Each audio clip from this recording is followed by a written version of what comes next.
हिंदू भारत का मूल समाज है, भारत की आत्मा है। स्वामी विवेकानंद जी ने कहा था कि गर्व से कहो हम हिंदू हैं।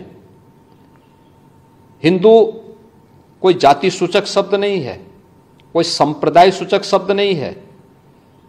मत और पंथ से अलग भारत की मूल आत्मा है।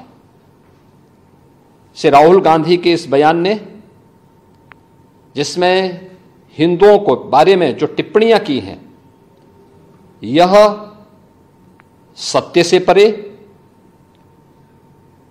भारत की मूल आत्मा को लहूलुहान करने जैसा है। भारत माता के लहूलुहान करने के इस प्रकार के दुर्भाग्यपूर्ण बयान के लिए श्री राहुल गांधी को देश की जनता से माफी मांगनी चाहिए। राहुल गांधी के इस बयान से जिन लोगों ने प्रत्यक्ष अप्रत्यक्ष रूप से राहुल गांधी के बारे में कोई भ्रम पाला होगा, उनका यह भ्रम अवश्य टूट गया होगा। मैं श्री राहुल गांधी के इस प्रकार के वक्तव्य की निंदा करता हूं और कांग्रेस पार्टी से कहता हूं कि वह श्री राहुल गांधी से भारत की जनता से माफी मांगने के लिए कहें। सर, एक और बयान उन्होंने पार्लियामेंट में दिया राहुल गांधी जी ने। उन्होंने कहा कि अयोध्या का नाम लिया और उनका अयोध्या में जिस तरीके से विकास के नाम पर लोगों का के यहाँ तोड़फोड़ की गई, अतिक्रमण किया गया, उनको मुआवजा नहीं दिया। आप किस तरीके से देखते हैं, कितना सत्य से परे है? देखिए, राहुल गांधी के दोनों बयान इस बात के प्रमाण हैं कि इनको सत्य से कोई वास्ता नहीं है। हमने लोकसभा चुनाव कैंपेन के दौरान भी देखा है, अनर्गल प्रलाप करके इन्होंने जिस प्रकार की गुमराह करने वाले वक्तव्य दिए थे, झूठे वक्तव्य दिए थे। संविधान का गला घोंटने वाले लोग संविधान के बारे में गुमराह करने वाले वक्तव्य देने के लिए विदेशी पैसे के बल पर चुनाव को प्रभावित करने का इन्होंने प्रयास किया। 1 लाख रुपए के फर्जी बॉन्ड भरवा करके भारत की माताओं को, बहनों को इन्होंने गुमराह करने का कार्य किया।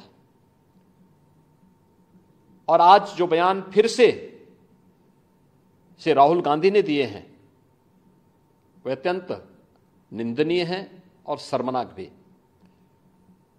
अयोध्या को उसकी पहचान से वंचित किसने किया था? क्या सच नहीं कि इंडी गठबंधन से जुड़े हुए लोग इसके लिए जिम्मेदार हैं? श्री राहुल गांधी और उनके सहयोगी इस बात के लिए जिम्मेदार हैं, जिन्होंने न केवल अयोध्या को वनवास दिया था, बल्कि सरयू मैया के रक्त के जल को भी रक्त रंजित करने का कार्य किया था। कौन नहीं जानता है कि अयोध्या को उसकी पहचान से वंचित करने का कार्य आजादी के बाद से ही लगातार कांग्रेस करती रही। रामलला के मंदिर पर ताला लटकाने का काम किया था, हिंदुओं को पूजा करने से वंचित करने का काम कांग्रेस ने किया था। और आज जब अयोध्या अपने वैभव की पुनर्स्थापना के लिए फिर से पूरी दुनिया को अपनी ओर आकर्षित कर रही है, तो कांग्रेस कैसे इसको अच्छा मान सकती है? श्री राहुल गांधी का बयान झूठ का एक पुलंदा है। सच्चाई यह है, अयोध्या के अंदर 1733 करोड़ रुपए केवल मुआवजे के रूप में अयोध्या वासियों को प्रदेश सरकार ने उपलब्ध करवाए हैं।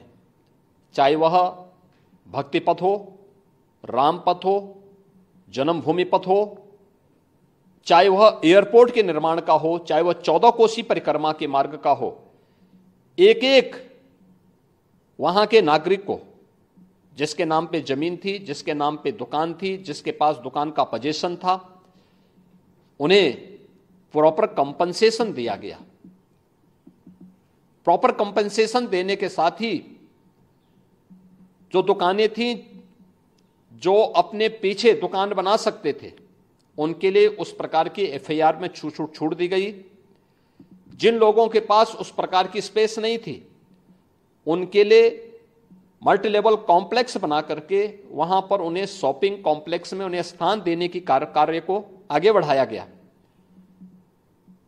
श्री राहुल गांधी के बयान सत्य से परे हैं, झूठ का एक पुलंदा है।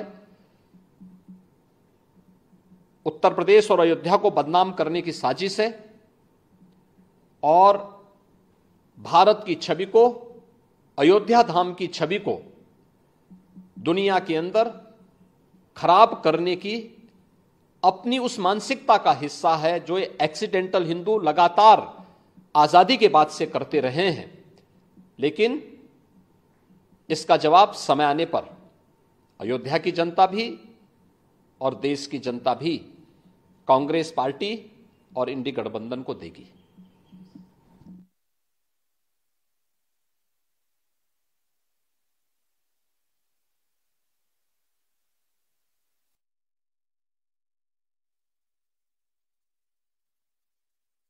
ओम बिरला आज तो मुख्यमंत्री योगी आदित्यनाथ को आप सुन रहे थे। राहुल गांधी ने आज राष्ट्रपति के अभिभाषण पर जो चर्चा थी उस दौरान जिन मुद्दों को सामने रखा और जिस अंदाज में सामने रखा, बीजेपी उसे लेकर हमलावर है और उसी को लेकर मुख्यमंत्री योगी आदित्यनाथ ने भी बयान दिया और कहा कि हिंदुओं को लेकर जो बात राहुल गांधी ने कही है वो बिल्कुल समझ से परे है। हिंदू भारत की मूल आत्मा है। राहुल को अपने बयान पर माफी मांगनी चाहिए। गर्व है कि हम हिंदू हैं। हिंदू सहिष्णुता का पर्याय है। कांग्रेस मुस्लिम तुष्टीकरण में डूबी है, ये मुख्यमंत्री योगी आदित्यनाथ ने कहा।